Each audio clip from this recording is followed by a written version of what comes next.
Bien, buenos días, queridos estudiantes. En el día de hoy vamos a hablar sobre las infecciones oportunistas. ¿Qué son las infecciones oportunistas? En nuestros cuerpos tenemos gérmenes, bacterias, protozoos, hongos y virus. Cuando el sistema inmune funciona bien, controla estos gérmenes, pero cuando el sistema inmune está debilitado debido al VIH o por el uso de medicamentos, estos gérmenes pueden causar problemas de salud. Las infecciones oportunistas van a ser aquellas que aparecen cuando el sistema inmune está debilitado con un conteo de CD4 menor a 200 milímetros cúbicos. Conteo de los linfocitos CD4 menor de 200 milímetros cúbicos.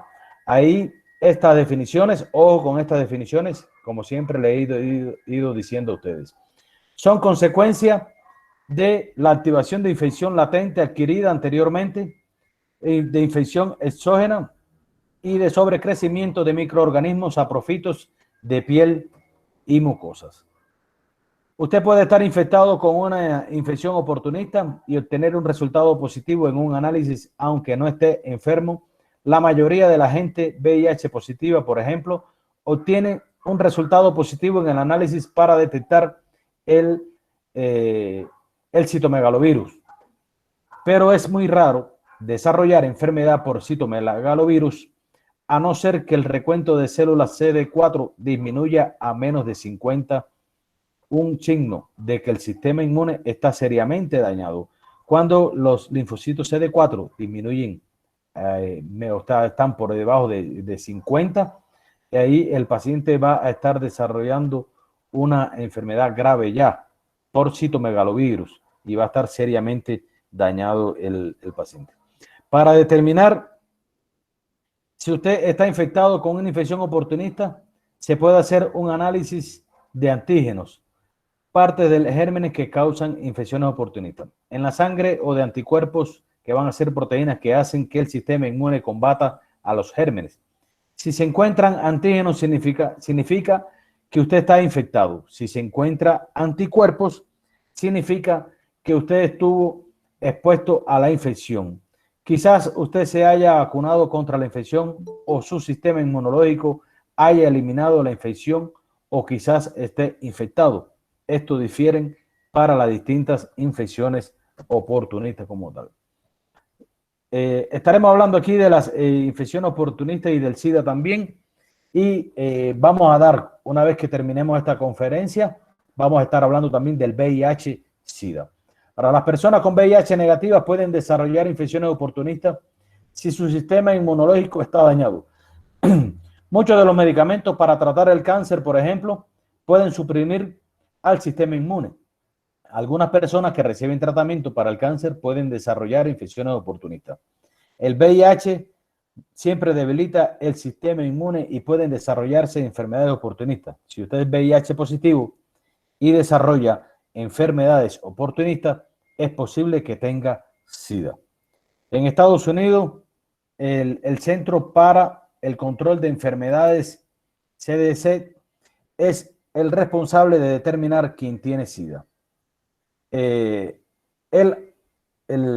Centro de Control de Enfermedades ha desarrollado una lista aproximadamente de 24 infecciones oportunistas.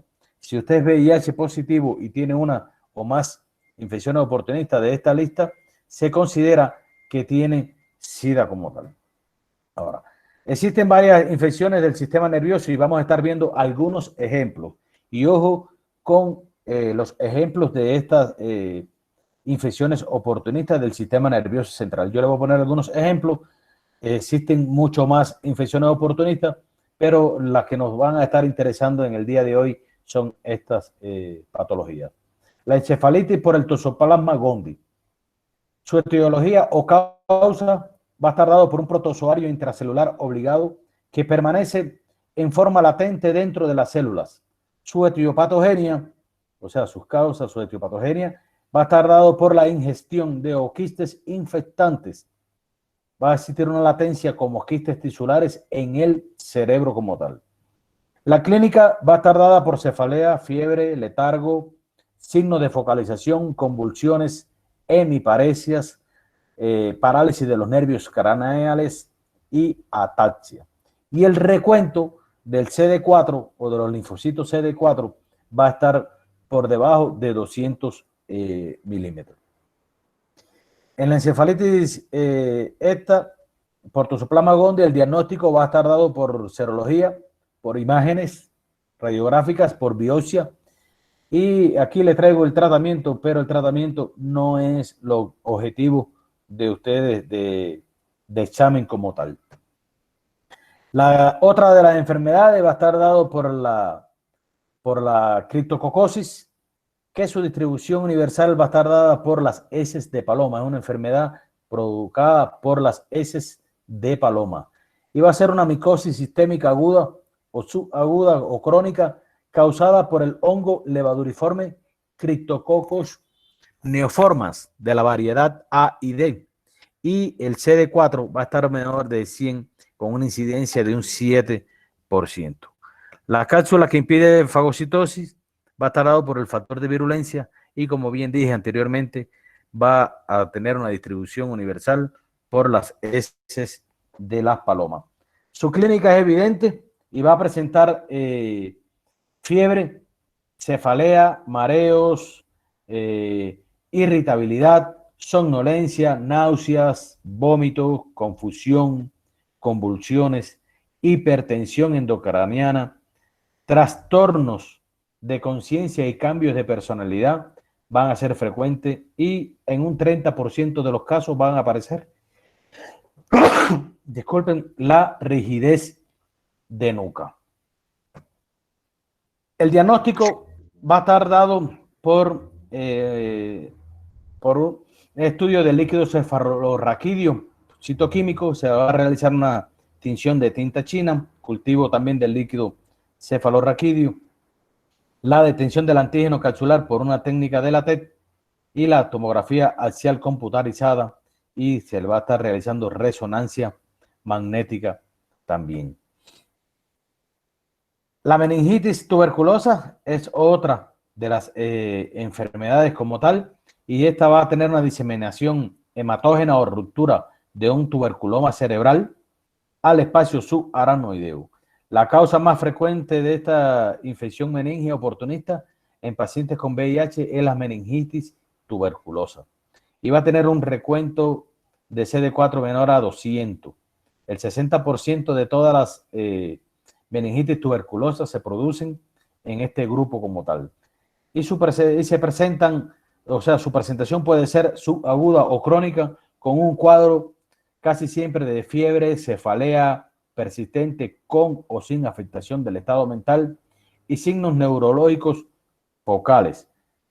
Y en el 50% de los casos se asocia a un infiltrado glomerular. O sea, un infiltrado pulmonar, disculpen. Cuando hablamos de signos neurológicos focales en la meningitis tuberculosa es porque existe la rigidez de nuca, puede presentar vómitos, puede presentar náuseas, visión borrosa, somnolencia, letargia, etc. El diagnóstico va a tardar... Disculpe que le interrumpa. ¿Sí? Dice la señorita Pantoja si le podría aceptar, lo que pasa es que estaba trabajando. El diagnóstico de esta va a estar dado por el... Déjenme ver, disculpen. Por eso es que no podemos... Aquí no estaba para entrar ella. El diagnóstico en el examen del líquido cefalorraquídeo, lo más característico es la pleocitosis linfocitaria y la variable con un aumento de proteínas y glucosas bajas. Va a existirse también la baciloscopía y el cultivo del líquido cefalorraquídeo y la determinación de adenosín desaminasa en el líquido cefalorraquídeo es útil para el diagnóstico precoz siempre. Y vamos a estar realizando también la tomografía axial computarizada y la resonancia magnética. Dentro de las infecciones a nivel pulmonar, van a estar dadas en ellas. Es una infección, como bien todos saben, producida por el Mycobacterium tuberculosis o el Mycobacterium bovis, el bacilo aerobio resistente al frío y a la desecación intracelular obligatorio, y un CD4 menor de 300 milímetros. La clínica, de igual manera, va a presentar tos, la tos con expectoraciones casi siempre con sangre, que ustedes saben que eso es hemoptisis, la astenia, que es el descarnimiento, la dinamia, el no tener deseo de hacer las cosas, la anorexia, la falta de apetito, sudoraciones nocturnas, dolor torácico y fiebre van a ser van a ser los signos y síntomas fundamentales de esta tuberculosis pulmonar. También se debe tener en cuenta que en los pacientes con VIH van a presentar fiebre y síntomas respiratorios de más de una semana de evolución. Presentan fiebre y adenopatías periféricas, sobre todo a nivel supraclavicular, retroclavicular, infraclavicular, retroauriculares, retroccipitales también, y pueden presentarse algunas adenopatías o nódulos o ganglios a nivel de las axilas también axilares. Presentan fiebre y síndrome meningio, como expliqué anteriormente, el síndrome meningio, y presentan fiebre de origen desconocido casi siempre. El diagnóstico se va a hacer por una baciloscopía seriada con cultivos de Barr, un rayo X de tórax, biopsia de ganglio. Como ustedes ven en esta radiografía que ustedes observan ahí, una radiografía de tórax, donde ustedes ven aquí lo que son las clavículas, y aquí estamos viendo lo que son los campos pulmonares, cómo se ven una infiltrado intersticial o inflamatorio a nivel de los pulmones, que casi siempre en las radiografías de tuberculosis pulmonar, esta más bien va a tener hallazgos radiológicos atípicos, porque normalmente en la tuberculosis pulmonar, la radiografía se van a observar cavernas, y las cavernas se van a observar casi siempre hacia los vértices de los pulmones como tal. También la neumonía adquirida en la comunidad va a ser otra de las infecciones oportunistas, que va a estar causada por el Staphylococcus pneumoniae, por la influenza, por el Staphylococcus aureus y el Staphylococcus aeruginosa también. El CD4 menor de 200 milímetros, y la clínica casi en todo es muy característica, y o sea, van a aparecerse mucho, pero van a existir sus características individuales en cada uno. Aquí vamos a presentar una clínica aguda, va a presentar escalofríos, fiebre, tos, dolor pleurítico, disnea inspiratoria casi siempre y expiratoria, hipotensión, shock e infecciones respiratorias agudas. El diagnóstico va a estar dado por un hemograma completo o una hematología completa, rayo X de tórax, tinción de Gram, cultivos del esputo, Barr, citoquímico, etcétera, y se va a estar realizando un hemocultivo también. Para estos casos casi siempre existe una profilaxis de la vacuna antimeningocócica de antígenos capsulares para evitar contraer la enfermedad. La neumocitis girovesi, que es un hongo ubicuo que produce patología en pacientes con CD4 menor de 200. La clínica va a estar dado por una neumonía subaguda, por hipoxemia progresiva, por tos escasa, sin expectoración, fíjense, esta no va a tener expectoración, y fiebre y cianosis peridistal, sobre todo en las uñas y en los labios.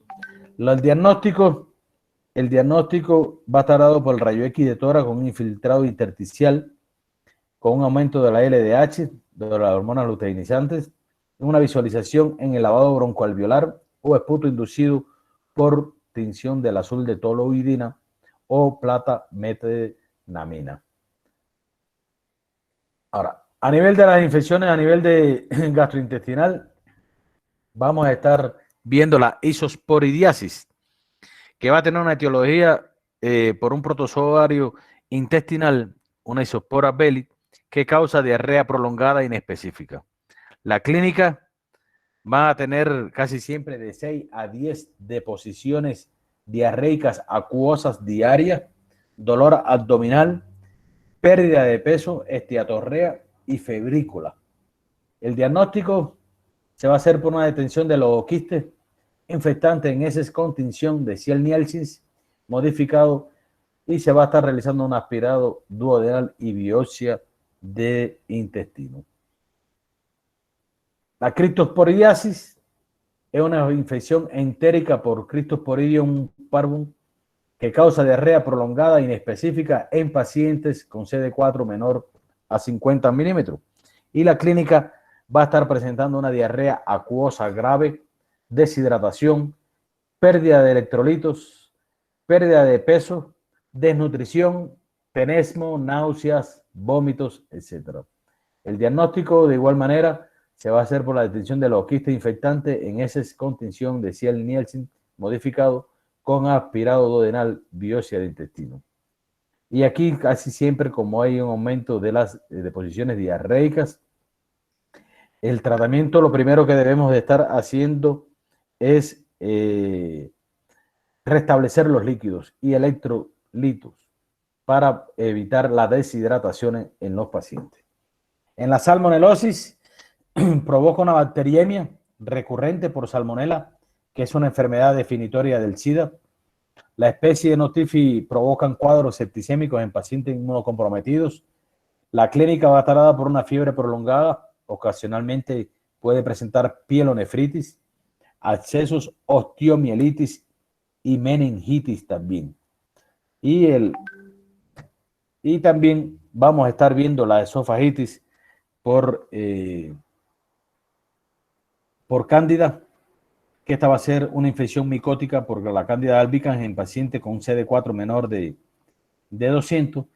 Y aquí, como ustedes ven en estas imágenes, la presencia del mugué o aftas bucales que tiene toda la lengua saburral llena de aftas, y a nivel del duodeno también, en el antro pilórico aquí, a nivel de la entrada del duodeno, como ustedes ven, hay clínicas del mugué. Aquí va a existir odinofagia, disfagia, dolor retroesternal, porque todo eso está a nivel del esófago, el trayecto del esófago por detrás del esternón, náuseas, vómitos, pérdida ponderal, o sea, pérdida de peso significativa en el paciente, porque al no poder alimentarse va a tener una pérdida de peso ponderal bien significativa. Se va a hacer un examen visual también, una endoscopia y frotis o cultivos de una biopsia. Y el tratamiento va a ser con antimicóticos. La esofagitis por citomegalovirus va a estar producida a partir de una primoinfección en estado latente y el riesgo va a estar dado cuando existe por debajo de 100 milímetros o sea, los linfocitos CD4. La clínica va a estar dado por una mononucleosis febril. La mononucleosis febril es aquella que se presenta al paciente con adenopatías casi siempre supraclaviculares e infraclaviculares y a nivel de las axilas también, axilares que se pueden estar presentando también. Van a presentar úlceras grandes, abundantes también, estenosis también va del esófago y fístulas esofágicas que van a estar presentes. Dentro de las neoplasias, la más fundamental, y no quiere decir que sea la única, va a estar el sarcoma de Kaposi, que va a ser el más frecuente que vamos a estar viendo. Ahí va a estar causado por el virus del herpes humano del tipo 8 y la neoplasia vascular que se manifiesta con máculas, como ustedes ven aquí en las imágenes, con máculas, pápulas, nódulos o tumoraciones de color rojo, rojiza o rojo púrpura, como tal, a nivel de las encías también. Y van a presentar lesiones aisladas o multifocales en el tronco, los brazos y también en las mucosas y la cara.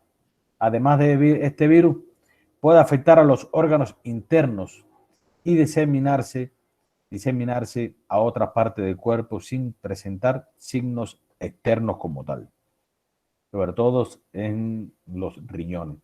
El diagnóstico se va a hacer por una confirmación histopatológica a través de la biopsia, que es el diagnóstico definitivo que nos pueden estar dando. Hasta aquí las infecciones oportunistas que queríamos compartir en el día de hoy con ustedes. ¿Alguna duda de esto, de este tema que estamos compartiendo con ustedes en el día de hoy? Es objeto de examen también, es objeto de examen, sobre todo de las infecciones oportunistas y del VIH que vamos a estar viendo a continuación. Muchas gracias, queridos estudiantes, y nos vemos en la próxima videoconferencia.